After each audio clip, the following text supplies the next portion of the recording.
The question people are having is, hold up. You mean to tell me this woman, she 20 to 26 years, law enforcement experience, can't tell the difference between her taser and her gun? Is that possible? Is that even possible? You want my honest opinion? I'm gonna give you my personal and professional opinion. My personal opinion is like, what? How is that even possible? Doesn't even make any sense. Professional opinion, absolutely it happens. Absolutely it happens. It's very possible. I mean, we saw it. How do I know she's telling the truth? I believe she actually mistook her gun for the taser. Absolutely 100%. Why? She's leaning in close to ensure that the prongs from the taser can connect. She leans in real close. She's aiming towards the stomach, center mass, because the prongs come outwards. They spread out. What else? She's shouting, hey, my taser, my taser, my taser. People are saying, okay, wow, but the gun is heavier than the taser. True. The taser is yellow. True. The gun is black. Very true. The taser is kept on the opposite side than the gun. The problem that a lot of people have a hard time realizing is that there's this assumption that all officers are created equal through training, through judgment, through character, through values, through morality. And we're not, you guys. And it's sad to say, but we're not. We are all individually different. It's not about the years. It's about the quality of time invested in self as an officer, in self as a person. It doesn't. I know officers who've been on the road, who've been working for years, and they were horrible officers. Couldn't shoot, couldn't run, and didn't understand the law, and they were on the job. There are officers with different skill levels. Some by choice, some just, there's nothing you can do with the person. It just is what it is. This is the reality of the job. I was in the academy with people who I could look at and say, man, you have no business in this profession. And then months or a year later, they're fired, they're arrested. You can see it. Would sit on the range, the gun range, with people who would drop their gun. We've had people shoot themselves by accident. We've had people put the bullets in their gun backwards. You guys, these are your police. These are your policemen. These are things you don't see. There are people who have rode years into the law enforcement profession, years going from department to department, and they are horrible at the job. Horrible. I know cases where I was at where officers were chasing somebody and got them on the ground, put the gun to the head, and the gun accidentally went off. We say, hey, you can't keep your finger in the trigger while you're handling your gun. The finger only goes in there when you're ready to pull the trigger, and people will still do that. One of my good friends was chasing after a domestic suspect who just brutally beat his girlfriend. Chasing him, he had warrants for ag assault. We were chasing him in the woods, and my friend is going after him, and my friend ended up shooting himself in the leg. How did that happen? He had his finger in the trigger.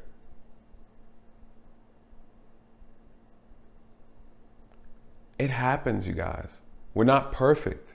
We are not perfect. People say, how is this possible? It's very possible.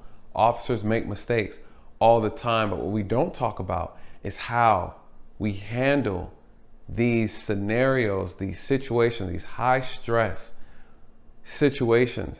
How do we handle it? How does our body react under pressure? There's a saying that I keep.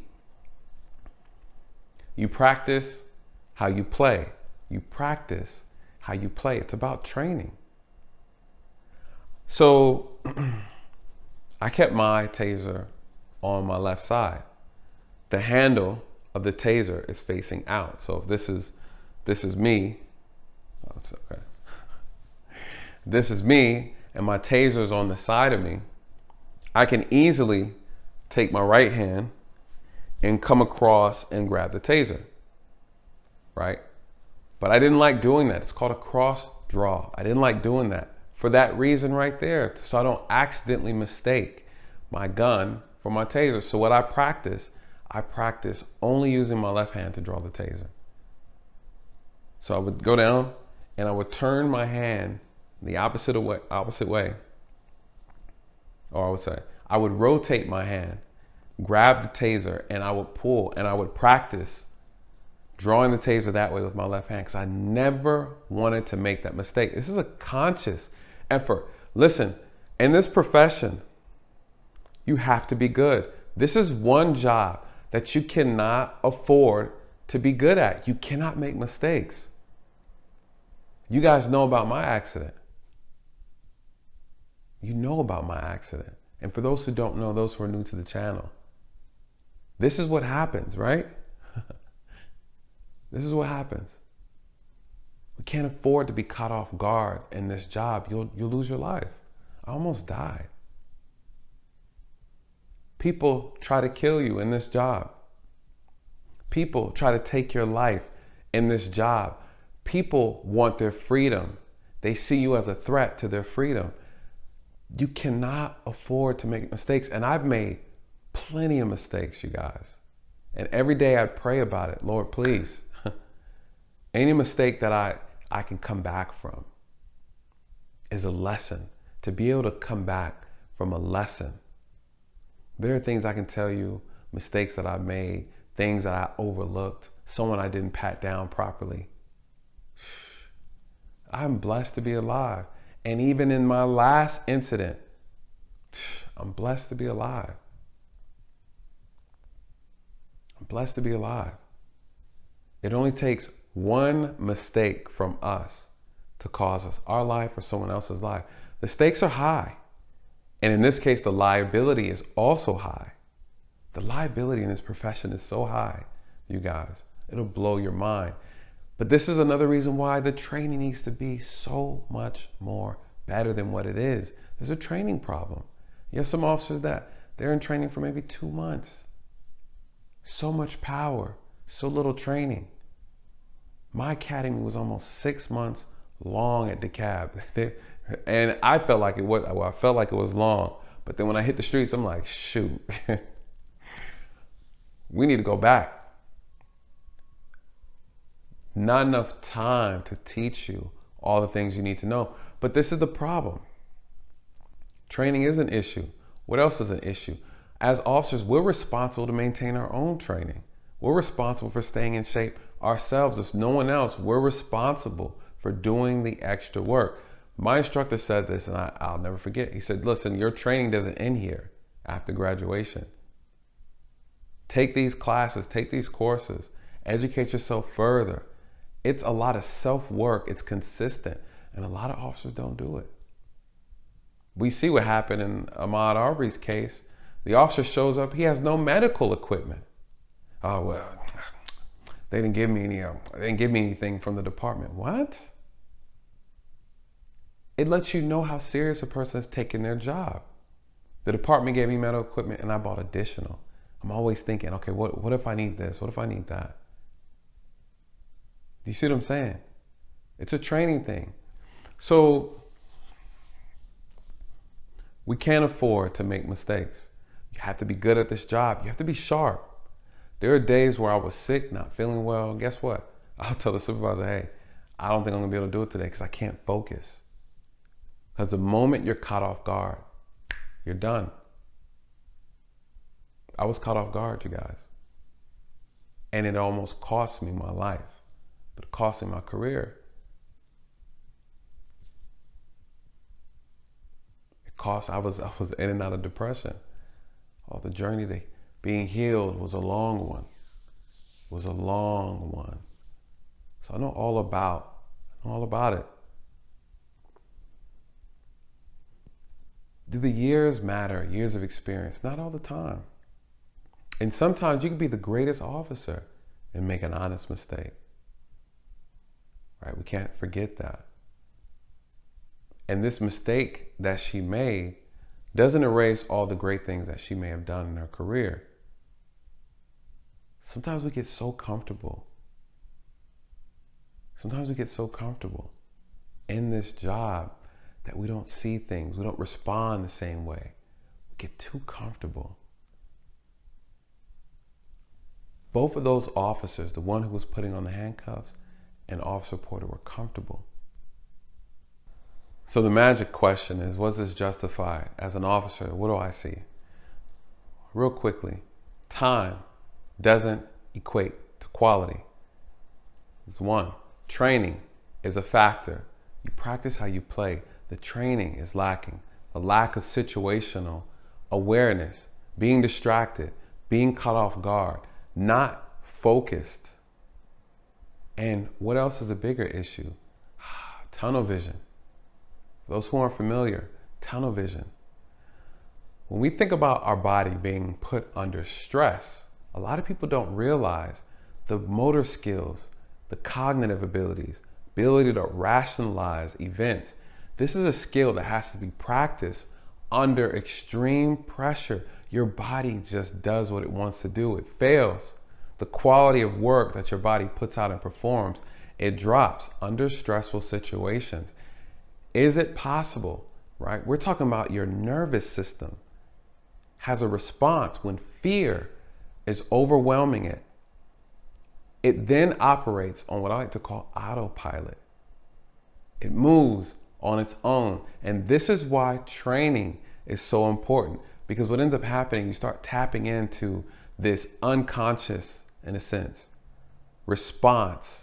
You start tapping into your involuntary movements like that. It's like lightning. What does she do? She's so accustomed under being under fear, being under pressure, being under stress in this job, she immediately goes for her gun. It was muscle memory. It was instinctive. Why? That's how she trained. That's how she trained. She wasn't used to being in that fearful situation. Was she afraid? Absolutely, she was afraid. She panicked. She wasn't in control. Fear, emotionally overwhelmed. She's reaching for her gun. That's her automatic response. What happens when you're used to seeing a similar threat? You see the person. In your mind, you're saying, I need my taser. Your body is only used to this motion here, drawing the gun, and just not being aware, so oblivious to what's going on. It says a lot. It speaks to her training, and it also speaks to how many of these situations that she's actually been in. The experience. You look at time, I look at situations that determine an officer's experience. You ask an officer, have you ever shot your weapon? No, I have though. Have you been shot at before? Yes. Has someone tried to stab you before? Yes. You raise your hand like, yes. How many times have you fought for your life? Oh, plenty. Plenty, you guys. How many times have you hung out the window of a car? What do you do? What do you do in a situation like that? That's where an officer's experience comes from. The officer has to get into the heat of these situations. How do you respond under pressure? How do you respond under stress?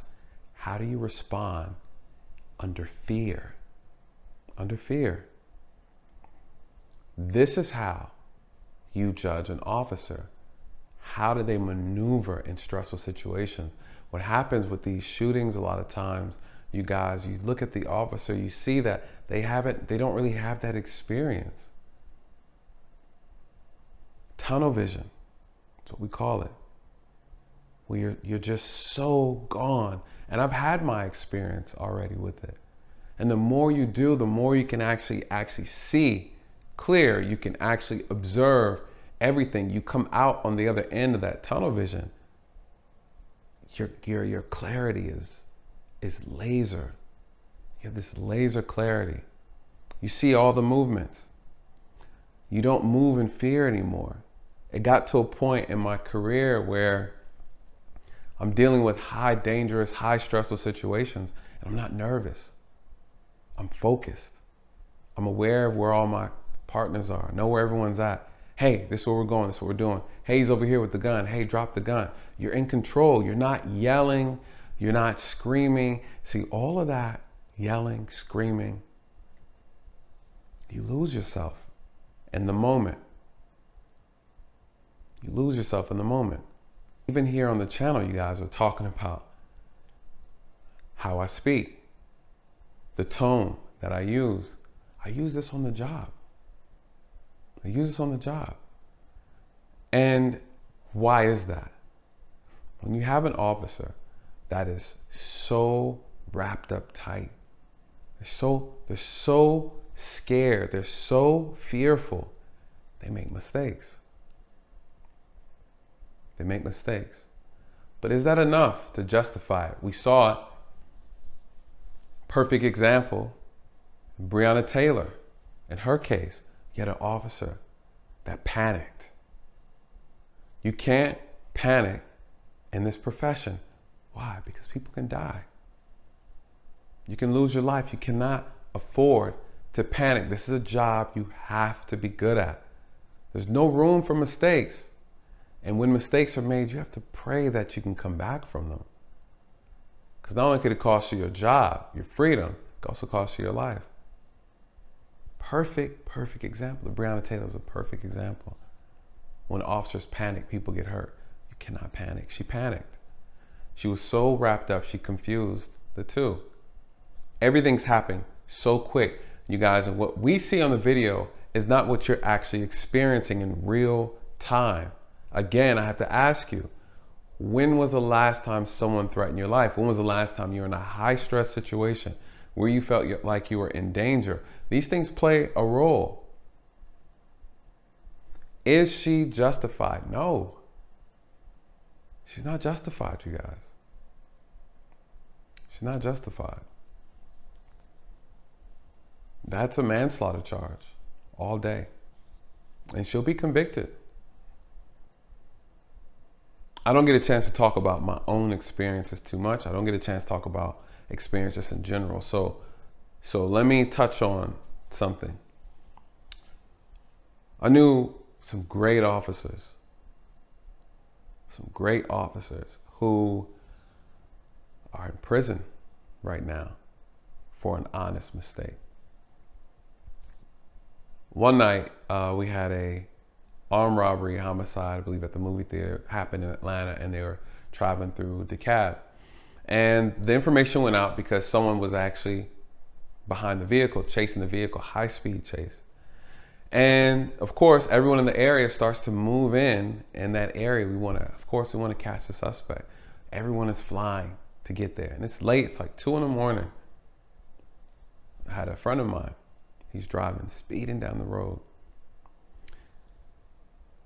He is on the main road, busy road, at 2 a.m. Nobody's out. Flying. He ends up hitting a pedestrian that was crossing the street. The pedestrian was wearing all black with headphones on. He hit him so hard, right? I won't even go into the details.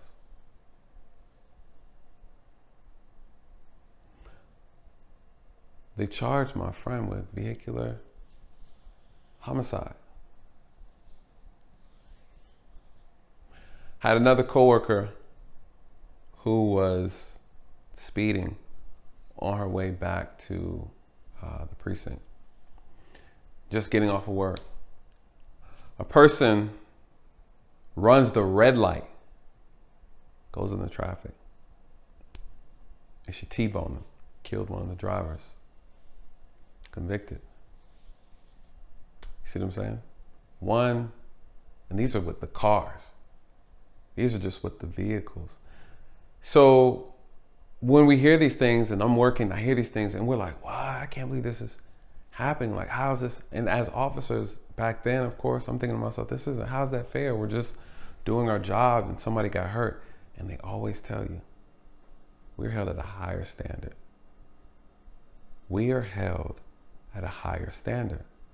If you can't accept that responsibility, then you need to turn your stuff in and walk away. That's what a supervisor told me. Said, hey, she knew better. If she wasn't speeding, they would have still been alive, even though they ran the light. You guys, this is the reality of the job. The liability is high. The stakes are high. This is why officers get so frustrated.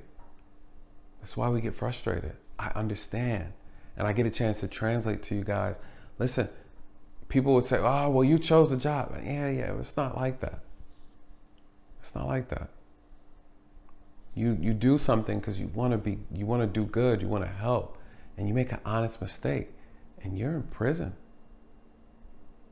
You're sued. So this is a very unfortunate thing, but again, you got to be good at this job. There's no excuses. Unfortunately, there's no excuses. So now what? Okay, now let's get into all the moral arguments. I always like to cover this aspect of it because I want you guys to get your feelings out. Get your feelings out. Open up. Let's all hug and kumbaya. You know my position. It's not justified. There's no excuse. We got to do better. What's the moral argument? What are police saying? The police who support her, what are they saying? I'm going to tell you exactly how we think. We're like, hey, first of all, this guy's a criminal. He's a criminal. You know what he committed? You know what his charges are? He's a bona fide criminal. This guy committed armed robbery. He put a gun to a woman, took her money and her house. He talks about robbing people. This is him. This is Daunte. This is Daunte Wright. This is who we're talking about. He has warrants. People say, we don't want to talk about his criminal past because it's going to try to use that to distract us from this is true. They do that. I'm going to tell you how officers think. He would be alive today if he didn't resist. That's 100% true. That is 100% true. Who else did we see that with? We saw that with Rayshard Brooks. You had someone who had a legal justified reason to be arrested and they resisted. They would be alive today. This is true. How do you not make that argument? This is how we think.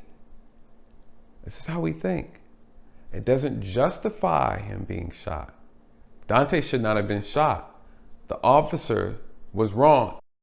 Poor training is the reason why Daunte died, was the officers' poor training. Same thing with Jacob Blake. Officers' poor training is why he ended up getting shot.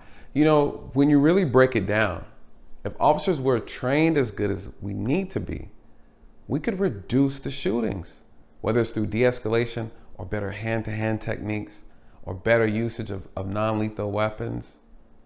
Just thinking about it. This is a known fact. This is a known fact. You're not going to hear a lot of people admit to say that. And there's no shot against officers. Again, you're talking to someone who's pro law enforcement. And I'm calling out our own mess because it needs to be cleaned up. It just is what it is. We can lie and pretend that it's not an issue, but it is an issue. So, how do we make our arguments as officers? First of all, he shouldn't have been resisting. I agree, he should not have. You know what else he shouldn't have been doing? He shouldn't have been a criminal. He shouldn't have been robbing people, carrying a pistol. His warrant was because he had an illegal firearm. His warrant is because he ran from the police during an investigation. He had an obstruction charge. One would say that he created the environment for his own demise.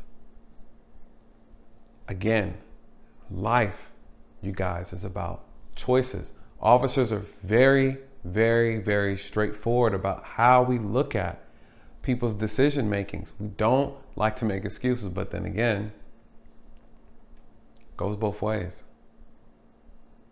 It goes both ways.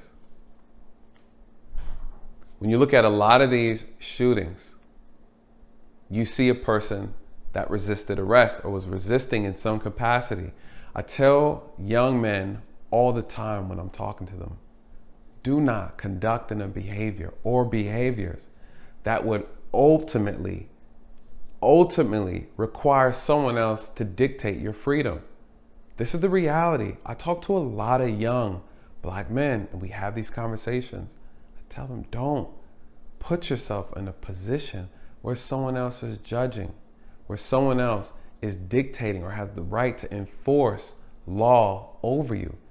We have to stop putting ourselves in uncompromising positions. This is the reality. You know, people want police reform without society reform. We want to change what the police are doing, but never address the behavior of the person that's interacting with the police. That doesn't work. That doesn't work.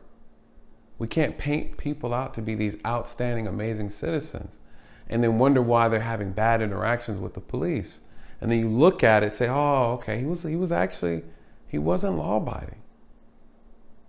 You can't say he was afraid. He's ran from the police before.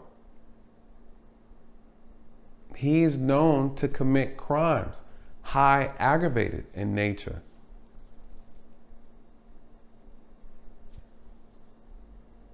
The officer did a poor job. There's no justification for it.